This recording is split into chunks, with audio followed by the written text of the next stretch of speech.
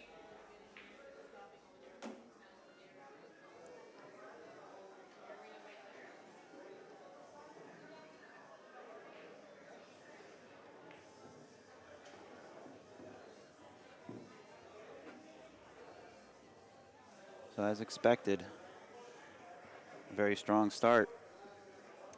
Absolutely. And guys, we had to do a little adjustment on our scoreboard. However, ignore the TPA in the top. In fact, I'll take care of that here in just a second, getting rid of that. Wow. We just, What happened? he pocketed the 8 to the upper left and drew it, and it hugged the left-hand side rail and scratched in the lower left pocket. He overdrew it by a couple inches. Let me see if I can get that pulled up in the replay. Oh, he most definitely did. Wow. That's absolutely brutal. That was a little off angle, too. I don't think you would even expect that to happen.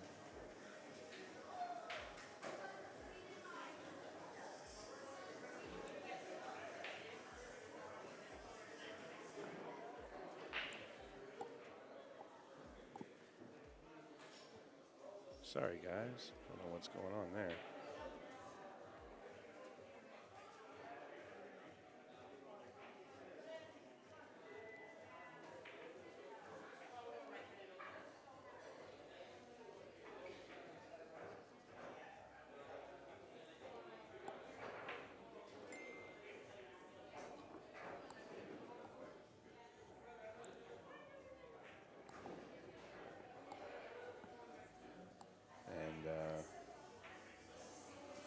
Here we are. Sorry, guys. We'll see. Doing some work and also just kind of flabbergasted by Yeah, a little the bit, overdraw. a little shocked at that, and I think he is too.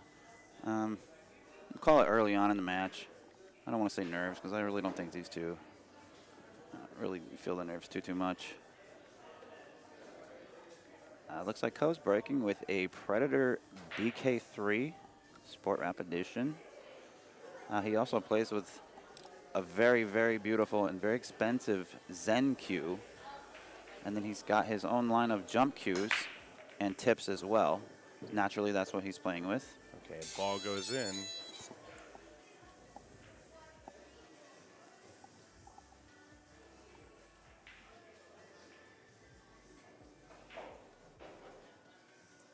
Pretty good break there. I think it's a little tougher for a right-handed player to take this cut on. If he was to choose to do so, he'd likely have to use a bridge. So I think we'll see him manufacture some sort of safety here. He certainly won't be pushing out. He does not want to give Fedor any chance at the table that he doesn't necessarily need to. So we may see him just kind of bank this up toward the right side pocket and hide the cue ball behind the 9. That's one option. He's going the other way. Maybe he's using the 5 for cover.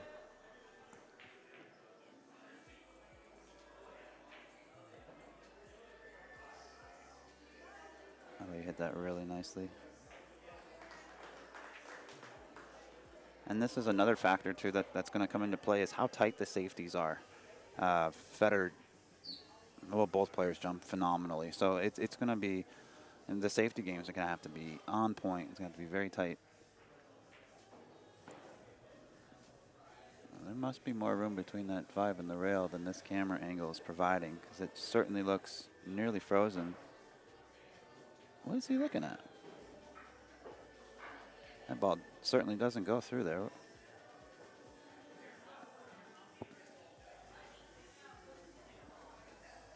I'm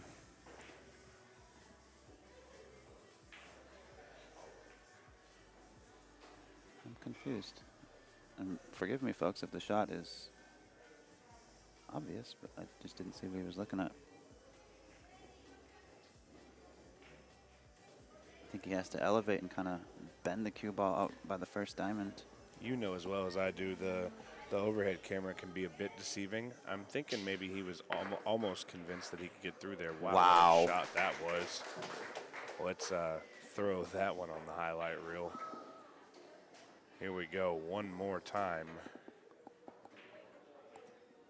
Jeez, how good did he hit that ball?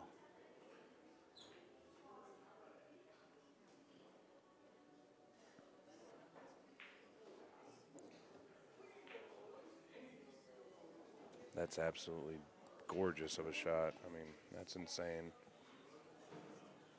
You can load up with inside here and go through. No, he was able to spin away. So right back in line. I don't want to put the curse on him again. We assumed he was out when he got down on that 8-ball last rack.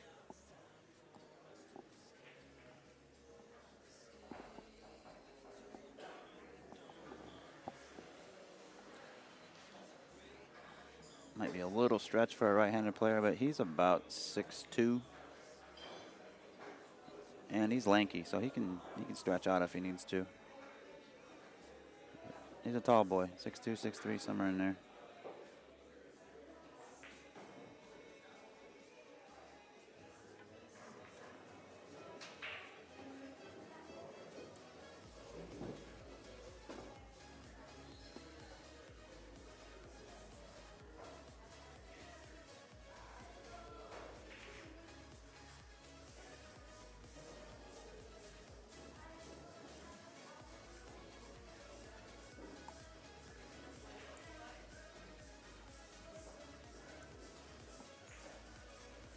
Big draw stroke here. Very fluid, very smooth, fluid stroke. Now this is all about preference here. I'm going forward 2 rails. He may opt to draw. Come just past center table is ideal. Just like that.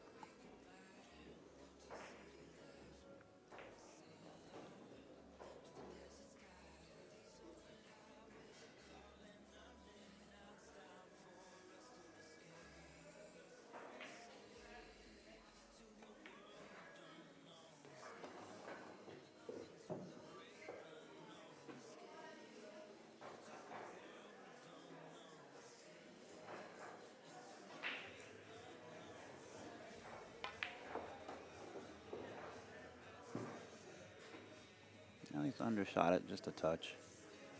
Don't imagine it's going to be any issue. Although,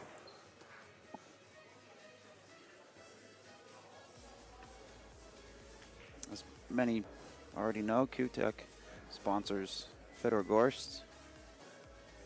He's playing with the new Truewood 2 series. He's got the walnut edition with the leather wrap. Uses a 12.5 millimeter Synergy shaft. Sponsored by Tom Tips as well. Also breaking with the breech, jumping with the Q-Tech Propel. So he's Q-Tech pretty much top to bottom. A little bit of a variance in Co's inventory. Which is absolutely perfectly fine. There's a great look right there at that brand new Truewood 2 Walnut Edition. Leather wrap, stainless steel collars, rings. Absolutely beautiful cue. Might get lucky and get my hands on one someday. So rack number 4. Gorst leading 2-1.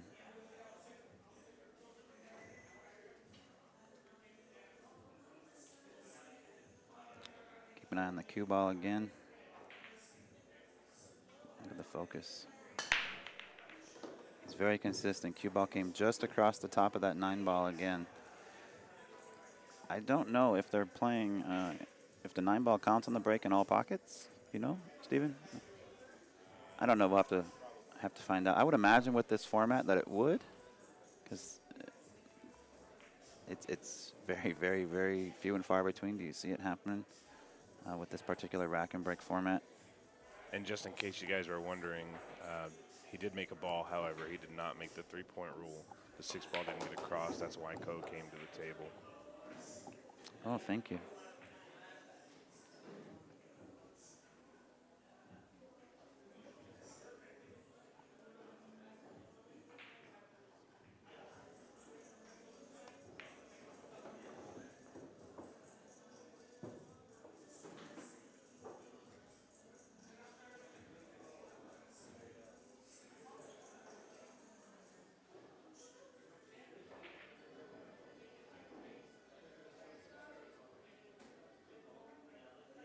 Really not much to say here. This is kind of tic-tac-toe. 6 to the 7, I suppose you could call the shot.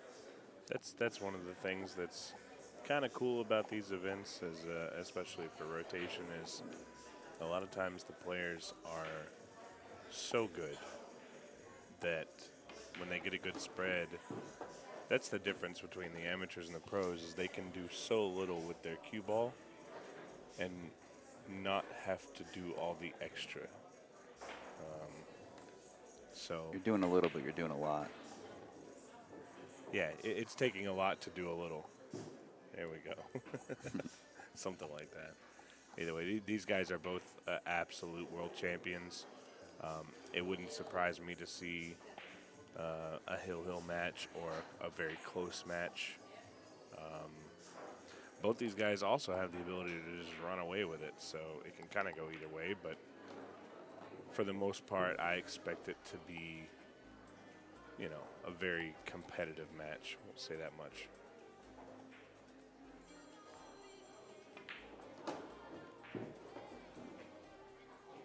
Ko making it look very easy. Mm-hmm. He's going to tie it up 2-2.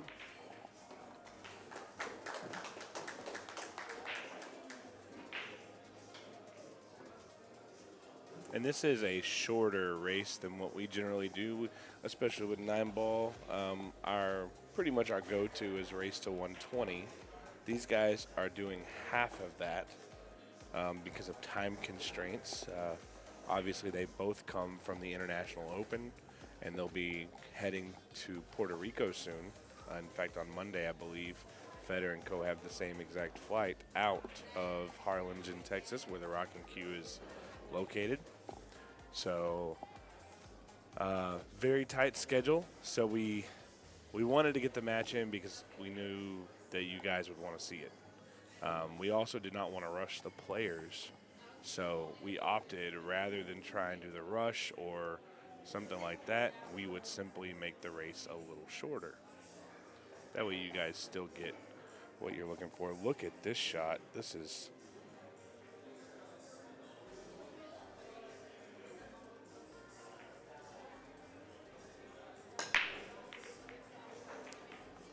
One ball came low.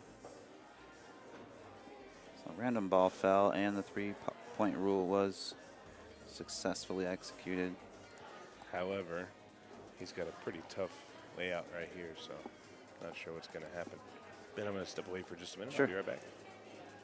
Yeah, and the 9's resting on that rack too, and I don't think they're going to want to move that until it comes time to. They'd like to, but it's not worth risking changing the position of that 9. It's not really in the way at the moment. I don't believe the cue ball is sitting on it. I think it's very close to it. Tough to tell from here. Can't even tell if he's got an edge of that 1. Oh, he's rolling out.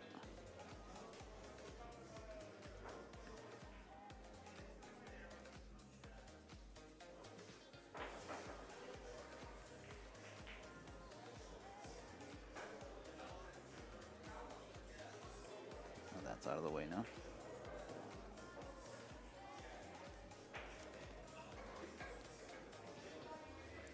If the 1 passes the 8, which I believe it does, it's kind of got a free shot at it here. It's a difficult shot.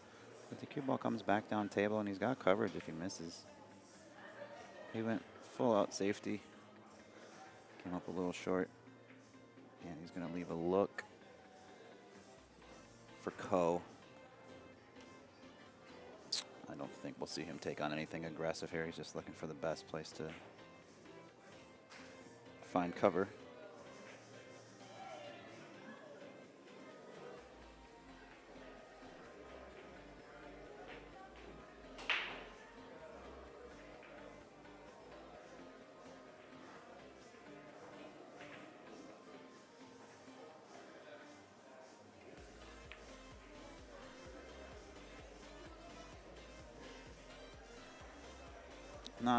Not what he wanted, ideally. I think we might see, we could see a kick and stick from the back of it. Fedor could just thin this very, very thin, take the cue ball back up between the 5 and 2. I kind of feel like, yeah, he's looking at the kick.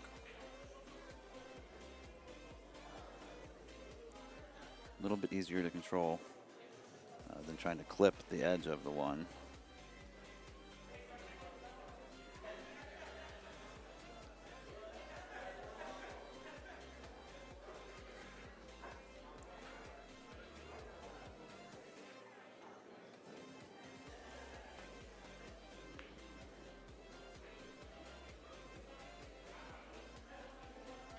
He did pretty well. He's left a similar shot for Ko. The 8-ball position kind of makes that exact shot a little bit trickier.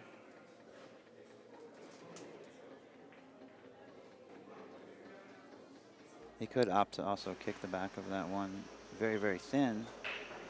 Kind of push it behind the 8 and take the cue ball down behind the 3 and the 5. As an option as well.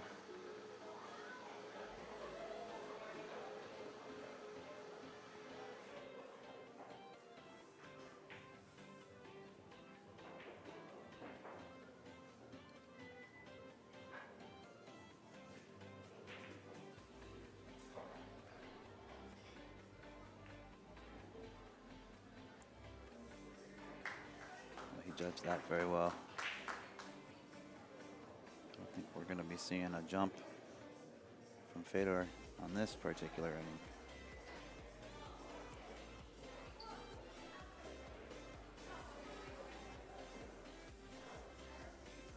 So he's looking at kicking 2 rails off the foot rail into the long rail.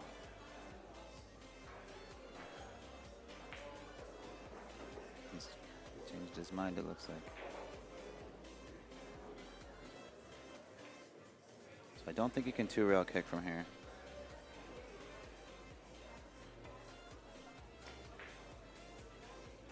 He crossed over it and sold out here. So Ko wins that little safety battle. He's rewarded with a nice open table and an opportunity to take a lead.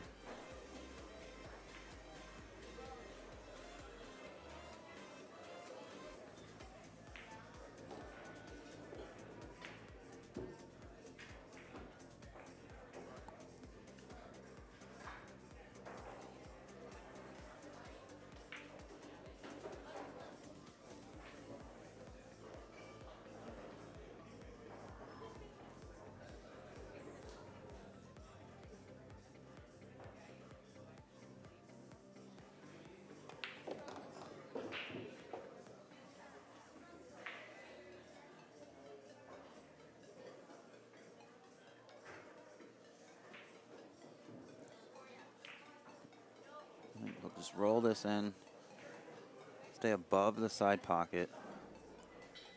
That's where he would like to be. So if he's planning on getting there, he's going to have to play off that side pocket. Kind of load it up with right-hand spin because he's not going to want to hit this too hard.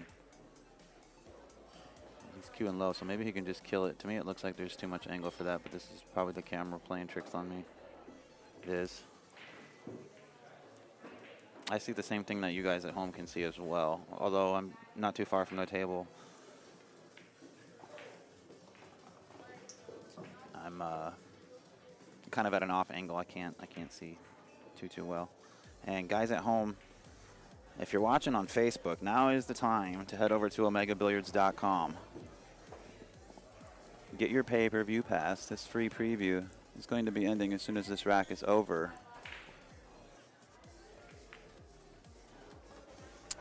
So please jump on over. $19.95, race to 60. This is going to go on for 2 days. And you can see so far we've got nearly flawless pool. A tight match so far.